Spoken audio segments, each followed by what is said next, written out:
Bonjour Dominique. Bonjour Thierry. Ça me fait très plaisir qu'on puisse enregistrer cette vidéo là, depuis les rencontres là, de la régénération où tu as participé. En fait, on se connaît depuis longtemps. C'est même surprenant que je n'ai pas enregistré ton témoignage avant et surtout que ton témoignage, à une époque de ma vie où j'étais au plus mal, il m'a tenu la tête hors de l'eau parce que c'était un témoignage de guérison absolument stupéfiant. Est-ce que tu veux nous raconter un petit peu ton histoire? Très très volontiers. Très volontiers. Mon histoire, elle commence il y a très longtemps. Je suis issu d'une famille de marins. J'avais un père qui était commandant dans la marine marchande, des grands-pères marins, et moi, la mer, ça a toujours été dans ma vie. Et très petit, j'ai eu envie de partir sur la mer. Mon objectif, c'était de rencontrer les peuples de la terre, d'y aller libre, sur un bateau, à voile, d'acquérir un métier qui me permettrait de vivre. Et de faire cette expérience-là. Oui, de vivre ta passion. Ma passion, sans être un clochard, en ayant de quoi vivre et en ayant de quoi échanger avec le monde. C'était mon rêve. Et pour faire ce rêve, il fallait rentrer dans la vie d'abord. C'est-à-dire qu'il fallait aller à l'école, il fallait faire des choses. Et donc je me suis intéressé à la mer. Et j'ai fait un doc de biologie. Et ensuite, j'ai voulu faire une licence d'océanographie. Mais très vite, j'ai été effrayé par l'idée de passer ma vie dans un laboratoire. À juste titre. Voilà. Et donc, j'ai abandonné ma licence d'océanographie. Je suis revenu dans le sud de la France, d'où j'étais originaire. Et j'ai ouvert une voilerie. Une voilerie pour Tu fabriquais des voiles? Pour apprendre à réparer les voiles. Réparer les voiles, voilà. D'accord. Donc, c'était un atelier de réparation qui, en fait, a bien marché, a grossi, j'ai embauché. Et petit à petit, je suis devenu un chef d'entreprise et je me suis fait prendre au jeu. Et je me suis retrouvé à racheter une autre voilerie, puis être sur le point d'en racheter une troisième encore plus grosse. Et j'avais un peu perdu le fil de mon histoire. Mais la vie m'a ramené.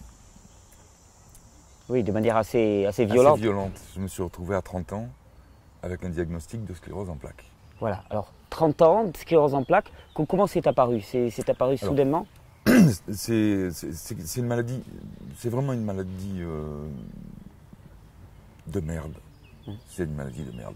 C'est pas comme une jambe cassée. Tu as mal, après tu répares et après tu vis.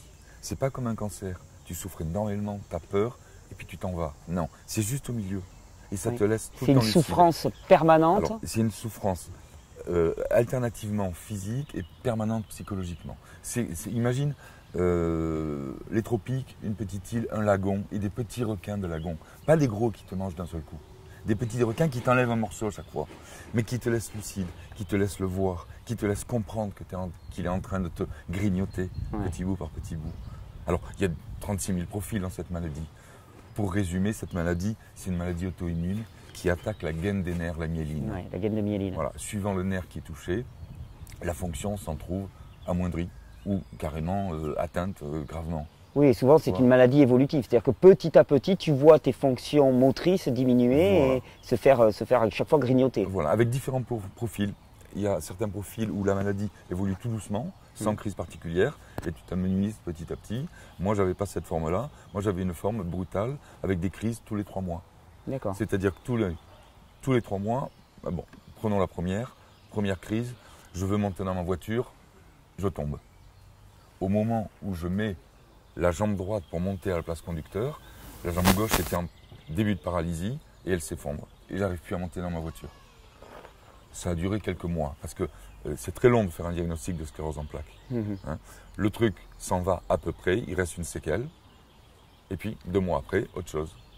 La deuxième fois. C'est comme si c'était une espèce de compte à rebours, de bombe à retardement qui est en toi, tu ne sais pas quand ça va exploser, voilà. Tu ne sais pas quand ça va te prendre et tu t'écroules. Alors tu as la trouille pendant 1 mois, tu morfles pendant 1 mois pour remonter, et après tu as la trouille pendant 1 mois, puis après tu morfles pendant 1 mois. Tu vois le truc? Voilà. Le deuxième truc, ça a été, je vais te le mimer, tu vois, je suis en train de... Voilà. Plus de coordination au niveau de la bouche. Tu es en train de parler, et tu perds le contrôle de toi, tu n'es plus rien. Voilà.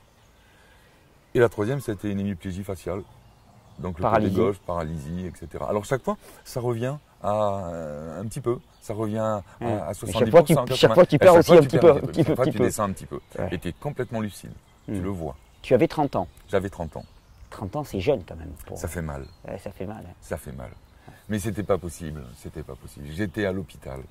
J'étais sur mon lit d'hôpital et j'étais déjà en train de préparer le tour de Corse avec mes petits catamarans déjà avant même d'en être sorti. C'était pas possible. Tu vois. Les choses avancent. La voilerie décline. Oui, parce que tu n'étais plus en état de t'en occuper. Voilà, pendant 3-4 mois, la voilerie, ça a été la cata. Quand je suis sorti, j'avais ce petit capital, je l'ai vendu et j'ai acheté un petit catamaran. Un vieux catamaran. Dans ton témoignage, tu disais que quand même, dans ton idée, c'était pour partir en mer et y rester. Non. Non. Non. Non, il n'y avait pas cette... Alors j'ai mal... Non,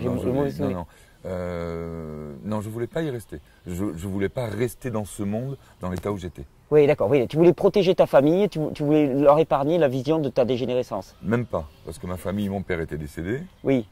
Ma mère, c'était catastrophique. Au niveau familial, c'était pas génial. Je n'étais pas marié, j'avais pas de famille, etc. J'étais tout seul. Donc, je suis parti parce que j'ai commencé à voir le regard. Et puis, je sentais la maladie. Oui. Et quand tu es malade, que tu parles à quelqu'un, tu n'es pas entier, tu es diminué. Tu as des ondes, tu as des trucs négatifs. Hein, tu es cassé, tu es minable. Et puis surtout, je me suis renseigné. Qu'est-ce qu'on peut faire? Qu'est-ce qui se passe? Et les perspectives, c'était la chaise roulante.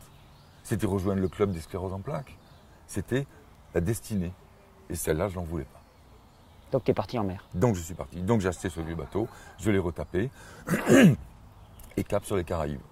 Avec les crises, avec les attaques? Alors j'avais eu plusieurs crises, j'avais déjà plusieurs handicaps.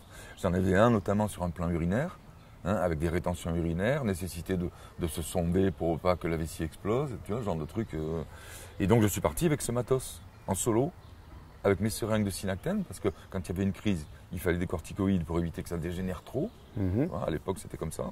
Et donc j'ai pris tout ce matériel-là, et je suis parti avec une pharmacie pour faire le tour du monde, et avec toute ma vie, toutes mes affaires. J'étais parti pour partir. Quand je suis parti du port d'Hyères, j'ai regardé, je l'ai quitté, j'ai dit je reviens plus. Je suis parti. Je ne suis pas parti pour y rester, je suis parti pour rester dehors. D'ailleurs, dans ton témoignage que tu as publié, le livre n'est plus publié, je crois, maintenant, malheureusement. Non. Il va peut-être l'être à nouveau. Voilà. Ça serait une bonne nouvelle. Si l'éloge du cru marchait bien, mon éditeur le republie. On va en reparler dans une prochaine vidéo, mais tu as écrit un livre qui s'appelle Quand je serai seul avec la mer, qui a vraiment été, moi, c'est comme ça qu'on s'est rencontrés, mon livre de chevet à l'époque où moi j'étais au plus mal parce qu'il m'a porté.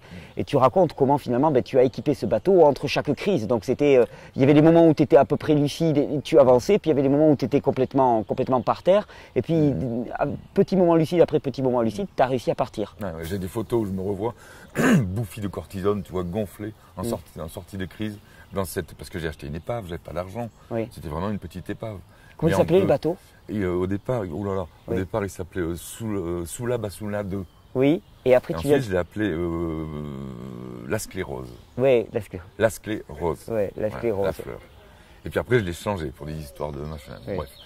Et donc, ce bateau, je l'ai bien retapé, c'est devenu un joli petit bijou, et je suis parti. Cap sur les Caraïbes. Cap sur les Caraïbes, d'abord les Baléares, 3 jours de mer, arrivé aux Baléares, Espalmador, un coup de vent mémorable, vraiment, le bateau sur le quai, sur la plage, ça partait mal. Une nuit d'enfer, extraordinaire. Mais résultat, c'est qu'au bout de 3 jours, j'ai refait une crise. Et entre Espalmador et Gibraltar, crise, et là j'ai perdu la vue à l'œil gauche. Pendant que tu étais sur le bateau? Sur le bateau, pendant les 3 jours, entre Espalmador, après le gros coup de vent et la nuit terrible que j'ai passée pour sortir le bateau, dans les 3 jours qui ont suivi, j'ai fait cette crise et j'ai perdu la vue à l'œil gauche. Quand je suis arrivé à Gibraltar, j'ai perdu l'œil gauche. Donc hôpital, etc. Mondial assistance, rapatrié sur Paris. Dès le départ, hein. Mal barré. Pour un départ en fanfare, c'était mal parti. Bon, j'avais des amis. Des amis ont convoyé mon bateau en Martinique. Moi, je me suis retapé à Paris, hein, dans les grands services et tout. Et je suis allé en Martinique attendre mon bateau. Au bout de ils ont mis 20 jours pour traverser. Ils sont arrivés et me voilà dans ma nouvelle vie, en solo, sur mon bateau, dans les Caraïbes, avec mes crises, tous les 3 mois. 1 mois à l'attendre, la vivre, 1 mois de convalescence et 1 mois à attendre la prochaine. Et avec chaque fois une dégradation Chaque fois, un progressive, truc qui une dégradation descend, un progressive. truc qui Puis cette espèce de couperet que tu as au-dessus de la tête, cette Que tu épée attends. Damoclès, Tu as- voilà, tu attends la prochaine crise. Tu attends la première. Tu as peur tout le temps, tu ne peux pas en parler.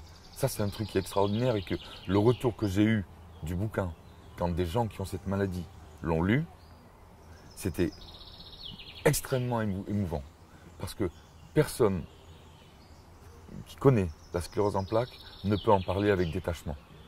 Parce que le couperet, il est au-dessus. Donc les mots que moi j'ai pu prononcer, parce que je m'en suis sorti de façon active, hein, c'est parce que Oui, j'ai changé mon mode de vie, c'est pas parce que dans cette maladie, il y a une rémission spontanée. oui. Voilà, comme ça, on l'a plus d'un jour à l'autre et on ne sait pas pourquoi. On ne sait pas le comprendre. Donc je ne peux pas dire que je me suis guéri et je ne le dis pas. J'ai toujours ma sclérose en plaques. Je l'ai, mais il y a c'est une maladie polyfactorielle, multifactorielle. Il y a 3 facteurs. Il y a le génétique, je l'ai. Il y a le stress, le mode de vie et il y a l'alimentation. Et tu as agi sur les deux.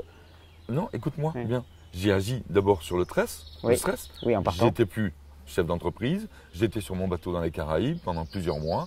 J'avais une vie de pacha. J'avais de quoi me nourrir. J'étais en bateau, la mer, le soleil, etc. Et ça a continué pareil. Je mangeais bien, je mangeais bio, je mangeais du riz complet, je mangeais du poisson, je mangeais du fromage, des produits laitiers. Tout ce qu'il fallait, quoi. Tout ce qu'il La fallait. vraie nourriture. Comme il fallait. Ouais. Tu vois, bien comme il fallait. Ça a continué exactement pareil. Ouais. Donc c'était pas le facteur. En tout cas, c'était pas suffisant largement comme facteur pour faire la différence. Non. Mais c'était même pas significatif. Oui, voilà, tu voyais pas de J'ai différence. rien vu. J'ai rien vu. Il n'y avait aucune différence. Le fait d'avoir diminué comme ça ce stress et de vivre au Non. soleil n'a Non. fait aucune différence. Rien. C'est intéressant comme expérience. Rien du tout.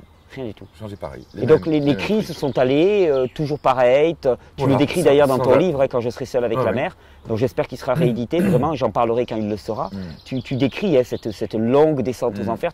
D'ailleurs, je me permets de te dire, tu écris bien.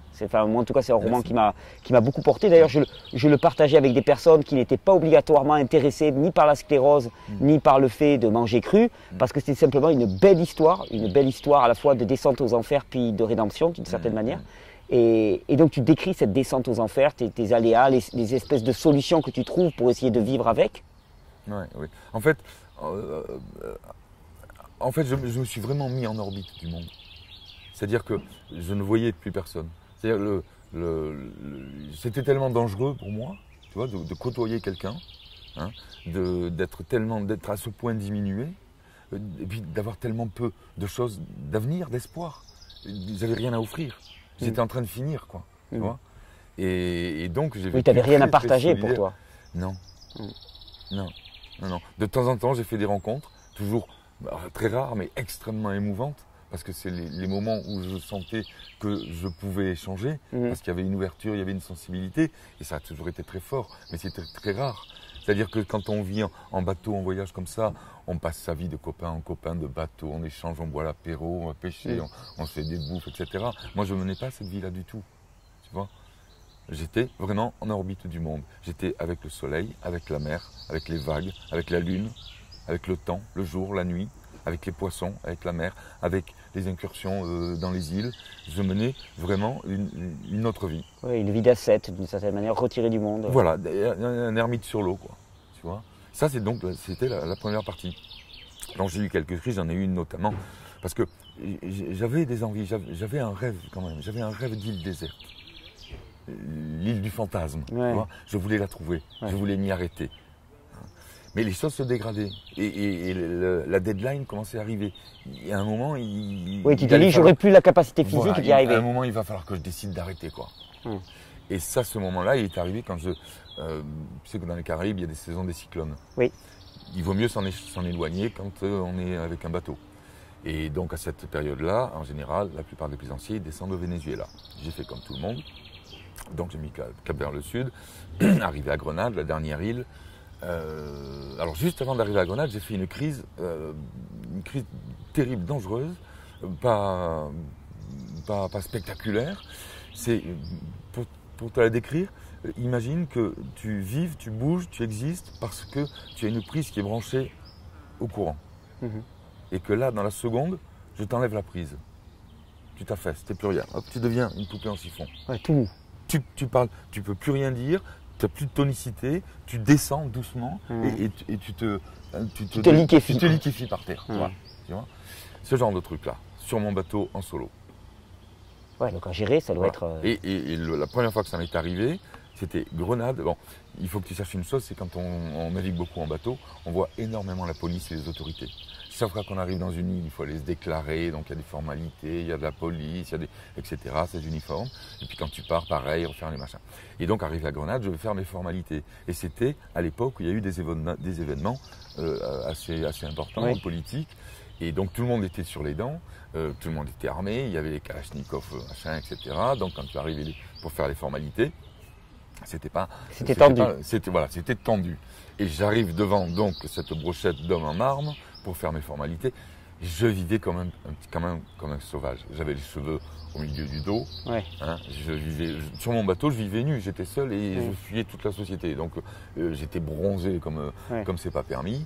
Et donc j'arrive devant cette brochette d'hommes en armes et c'est le premier débranchement qui arrive. Et là, Et tu t'écroules. Je m'écroule devant eux, en douceur. Tu vois, c'est pas violent. Hein. Mmh. M'écroule, c'est curieux, je pense que la tonicité s'en va doucement. Mmh. Parce que je suis pas, tu tombes pas. Tu vois, Oui, c'est une baisse progressive de courant. Voilà, mais qui se fait en 3 secondes. Mmh. Tu as le temps de tomber doucement, tu vois. Mmh. C'est terrible, je vois le film encore, c'est dingue. Et me voilà donc à Grenade. Il fallait que je parte, la saison des cyclones arrivait. Et j'avais encore une traversée à faire. 2 jours de mer, une nuit, 2 jours de mer. De Grenade jusqu'au Venezuela. De Grenade jusqu'au Vénèze. Et conditions de météo assez clémentes, même très clémentes, pas de vent. Pas de vent, et par contre une très forte houle résiduelle. Je t'explique ça pour des raisons techniques. Parce que du coup, la houle faisait bouger le bateau, la voile battait, et j'avais un catamaran avec une grande voile lattée, avec des grandes lattes, tu vois, qui font toute la voile. Et à force de battre, l'usure a fait qu'une de mes lattes est passée à travers les goussets, Oui. est passée devant le mât, mais au-dessus de la barre de flèche. Conséquence, impossible d'affaler ma voile. Impossible de la battre. Et de la ouais. Impossible de la descendre. Conséquence directe, si le vent se lève, je ne peux pas réduire la toile, je chavire.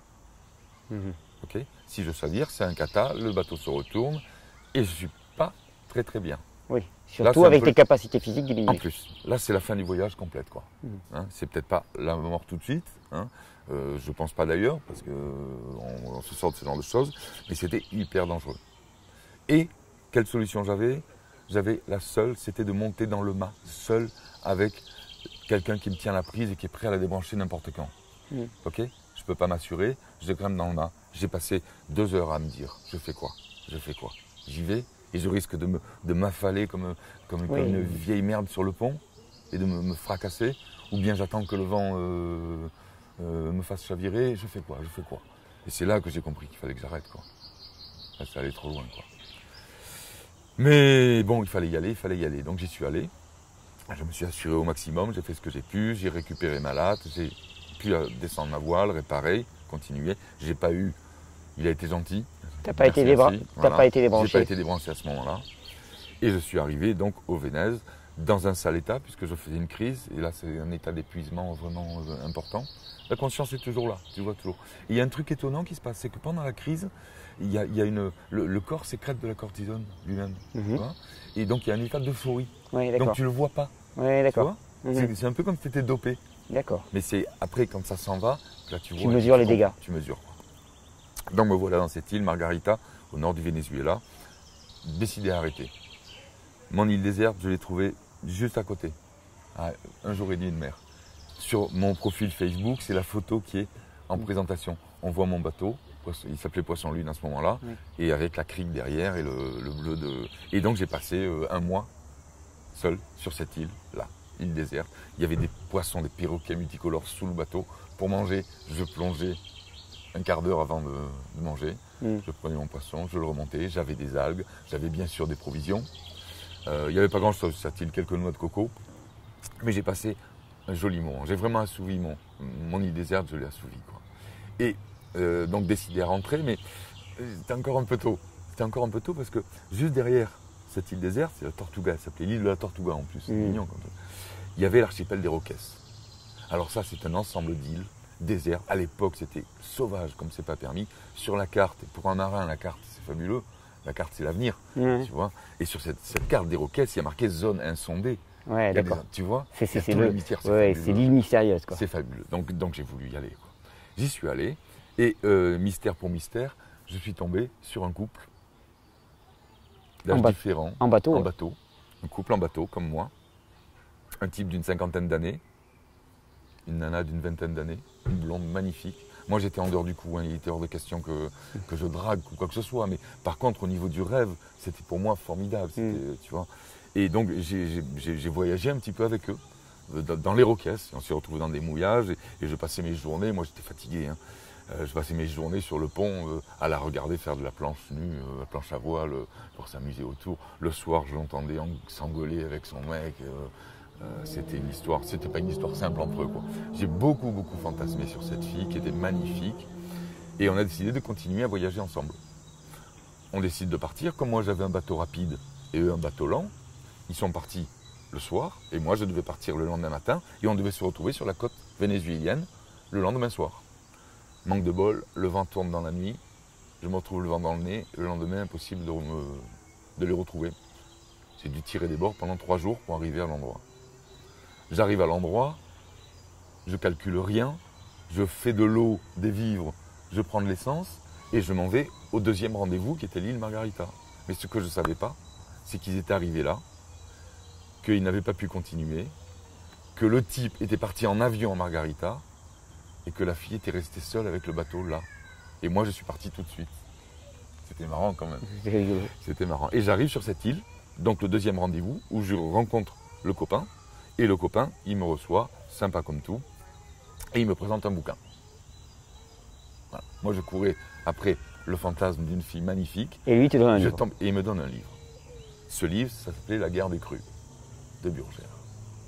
J'étais en dehors du monde, rien à voir avec le mouvement dont il s'occupait. J'étais totalement en freelance. J'ai lu son livre avec mon environnement. J'étais en Amérique du Sud, Venezuela, avec une viande de qualité extraordinaire, des fruits tropicaux, vraiment une plage alimentaire formidable. Et ce livre, il parlait de manger cru. De manger cru, et finalement que ça allait tout résoudre. Voilà, lui il disait, c'était ça fait le café, ça vide la poubelle, c'était extraordinaire. Que j'avais rien à perdre moi. Hein. J'avais rien à perdre. Oui, on peut autorité. Pas faire la cuisine, ça me plaisait bien. Il y avait une plage alimentaire formidable. J'ai été séduit, j'y suis allé, mais j'y suis pas allé. J'ai été aspiré par ça. J'ai été aspiré et j'ai compris plus tard. Dans mon affection, il y avait quelque chose avec la viande, avec la myéline, avec la viande crue. Et j'ai eu une attirance énorme pour la viande crue. Oui, tu le racontes dans ton livre d'ailleurs, parce que la première fois que tu as fait un repas, tu t'attendais à te régaler de fruits tropicaux. Exactement. Et puis en fait, ton appétence est allée sur la viande crue. Tu t'y attendais pas du tout. Pas du tout. J'avais des papayes, j'avais fait un J'ai vécu un peu la même chose à titre personnel. Je t'avais raconté comment moi aussi au départ, c'est dans mon état de diminution, c'est vraiment la viande crue qui m'attire, alors que je m'y attendais pas du tout. Et puis même moi, ça m'a choqué à l'époque. Ça m'a vraiment choqué. Avec la tête, on voulait ces fruits tropicaux. On voulait ça. C'est ça qui devait nous revigorer. Oui, et puis le fruit, ça sent bon. C'est nanti d'une belle aura, alors que la viande, ça a un côté un peu plus. On dit. C'est plus difficile. C'est plus difficile. Et ça s'est passé comme ça. Et ça a été. Ça faisait quand même, depuis quelque temps, mon état, c'était que je prenais des cachets tous les jours. J'avais des maux de tête terribles. Quand j'étais sur le bateau, il n'y avait pas de problème. Je pouvais me tenir partout. Mais dès que j'allais à terre, je prenais une canne. Je faisais semblant, j'avais une canne à sucre, c'était un bâton, pour jouer. Mais j'en avais besoin à terre. Tu vois. Il y avait ta vision aussi qui était nettement diminuée. J'avais la vision qui venait d'être atteinte par Gibraltar, par cette crise. J'avais ces 3 choses-là. Et au bout de 3 jours, au stupeur, je me rends compte que j'ai oublié de prendre mes cachets. Je me suis rendu compte que j'avais plus mal. Là. Tu t'es dit, il y a quelque chose. Il y a quelque chose. Il y a un truc. Il y a quelque chose d'important aussi que j'ai. Donc, non, en fait, je ne vais pas y revenir. Ça, pour clarifier, en suivant les préceptes de ce livre, tu t'es mis à manger tout cru du jour au lendemain. Tout cru au lendemain, mais pas comme dans le livre. Ça, je ne pouvais pas parce que je n'avais pas d'organisation. C'est-à-dire que je ne pouvais pas, moi, faire un repas à midi et un repas le soir. Ce qui préconisait, c'était de manger plusieurs aliments au repas, en les sélectionnant avec l'odorat, et faire ça à midi et faire ça le soir. Moi, je ne pouvais pas. J'étais capitaine de mon bateau, c'est moi qui devais être, qui assurait tout. Donc je naviguais pendant 2 heures, j'allais voir si je trouvais quelque chose, je mangeais quelque chose et un seul truc. Donc sur un plan digestif, c'était d'une grande simplicité. Ouais. Puis je remontais sur le pont, je refaisais mon Puis dès que tu avais un nouveau faim, tu redescendais, tu prenais quelque chose. Je ressentais, je prenais pas au pif, hein, je Ouais. ressentais ce qui était le mieux, ce qui était le meilleur. Et j'ai fait ça pendant tous les jours. C'est-à-dire que d'un seul coup, j'étais plongé dans ce que des années plus tard, j'ai découvert être l'alimentation du cueilleur originel. Mais j'ai mis des années avant de le comprendre. Je l'ai fait et je l'ai fait avec le sentiment de transgresser Oui, la parole du maître. Ouais, C'est pas comme ça qu'il fallait le faire. Et bon, très vite, alors il y a un truc qui est amusant, une situation particulière. Donc je rentrais vers la Martinique. Pour ça, je devais longer la péninsule de Paria. C'est une immense péninsule, il y avait 3 jours de mer, très très haute, avec beaucoup de fond. Donc je passais très près, il n'y avait pas de vent, donc j'étais au moteur. Donc je passais ma journée à regarder défiler une falaise, vraiment spectacle grand écran. Ouais, Voilà. d'accord. Même distance tous les jours, même spectacle. Heure après heure, je ne voyais pas de différence au niveau de ma vision. Le premier choc, ça a été la première nuit. Je me suis arrêté, j'ai dormi 8 heures. Le lendemain, j'ai ouvert les yeux, j'ai regardé le même spectacle que la veille et j'ai dit waouh, il s'est passé quelque chose là. Cette nuit, il s'est passé quelque chose. Et j'ai compris que la nuit, c'est 8 fois 1 heure, c'est 8 heures d'amélioration de mon œil, que l'amélioration dans la journée était progressive et tu ne le percevais pas. Je ne le voyais pas. Mais après la première nuit, avec ce régime alimentaire au top d'un seul coup, vraiment arrêter les aliments transformés et mettre exactement les aliments qu'il faut avec la digestion d'un seul aliment à la fois. Oui, donc idéal. La simplification sans le alimentaire. savoir. Ouais. Je suis pour rien, j'ai pas fait Oui, exprès. c'est les contraintes qui t'ont amené à ça. Voilà, tu vois, c'est les accidents de vie qui m'ont amené dans cette situation tout à fait paradoxale, avec aucun lien social, pas d'apéro, personne pour me tenter. D'un seul coup, j'étais plongé dans un idéal extraordinaire que j'ignorais. Mais j'ai vu le résultat. Et le résultat, c'est que jour après jour, ma vue, elle est revenue. Et ça s'est passé comme ça pendant les 4-5 jours de la péninsule de Paria. Je suis arrivé finalement à la fin de la péninsule de Paria, dans une petite crique qui s'appelait Pargo, mais perdue à plusieurs jours de marche de la civilisation, où vivait une petite tribu, où j'ai passé quelques jours avec elle. Et là, j'ai vécu quelque chose d'extraordinaire. Ce qu'il faut que tu comprennes, c'est quand tu as 30 ans et qu'on t'apprend que tu vas dans le mur comme ça, tu te construis des défenses, mais en béton armé. Oui, une armure, oui. Une armure, mais tu sais que t'es foutu, quoi. Oui. Alors tu te protèges, Oui. tu te bétonnes de partout. C'est une certitude, tu vis avec, tu t'intègres, tu te noies, tu y es, tu deviens cette maladie-là, tu deviens ta propre fin. Mais c'est profond dans le psychisme. Et quand j'ai compris qu'il y avait une fêlure, une fissure dans le béton. Une possibilité d'autre chose. Voilà, je te jure, ça a été presque plus violent que le reste. C'était presque plus violent que la construction de l'armure. Je ne sais pas comment le dire. Oui, mais tu le décris, tu ne t'attendais pas à ça. Ah, c'était quelque chose, c'était pas intégré dans ton programme. Non, c'était d'une violence terrible. Et je m'en souviens comme c'était extraordinaire.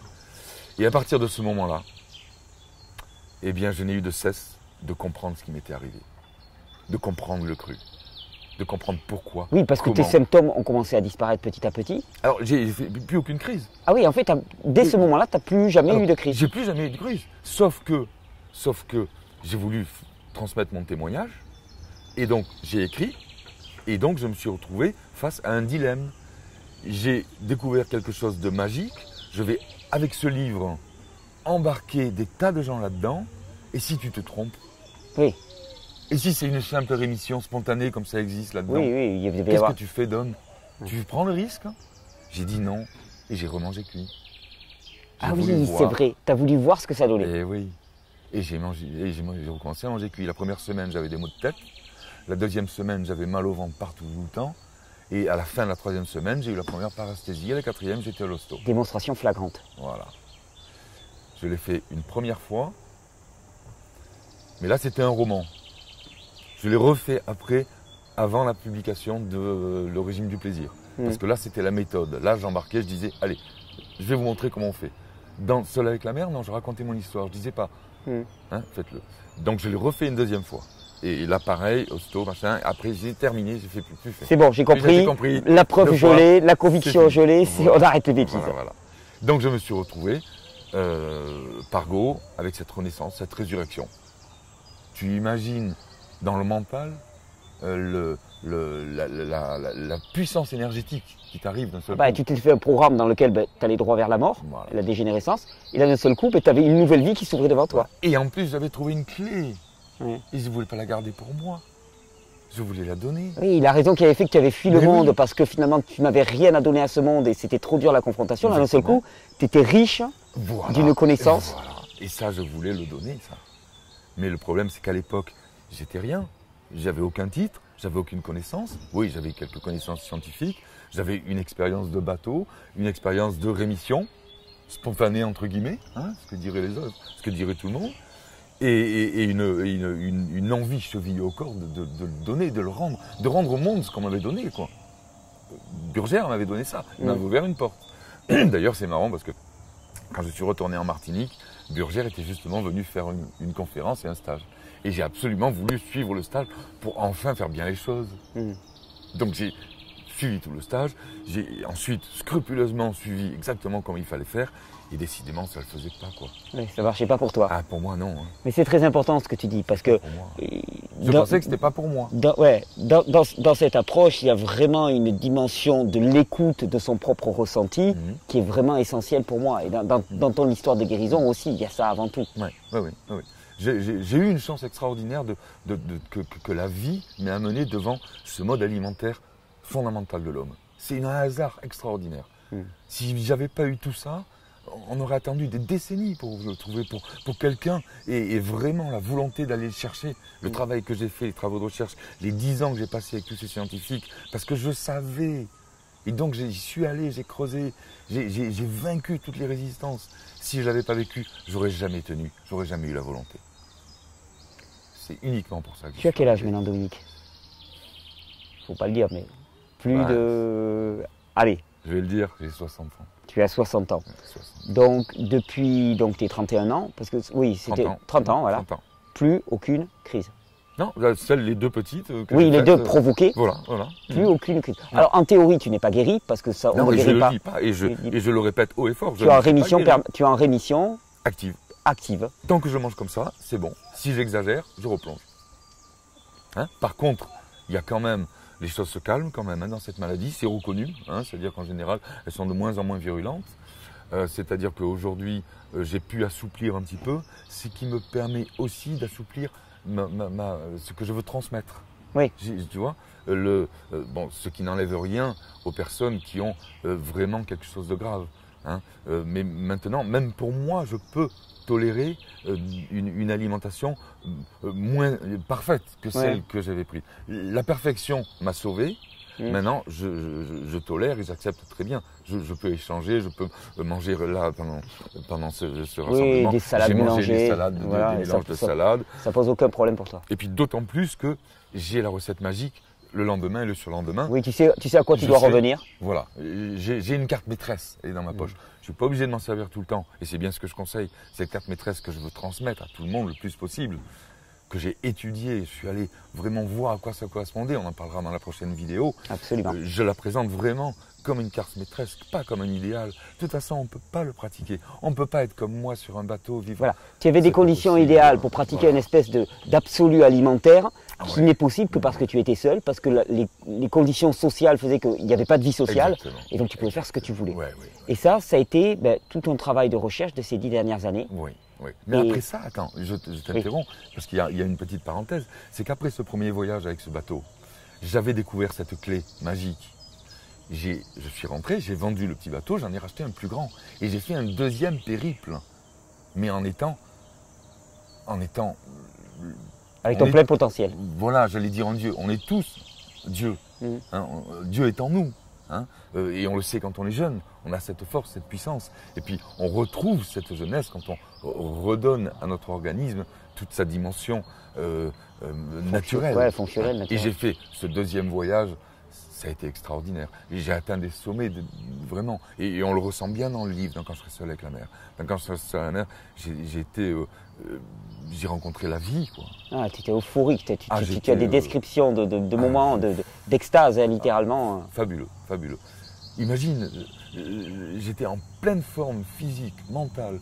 J'allais d'île en île, j'allais cueillir des cocos, des fruits.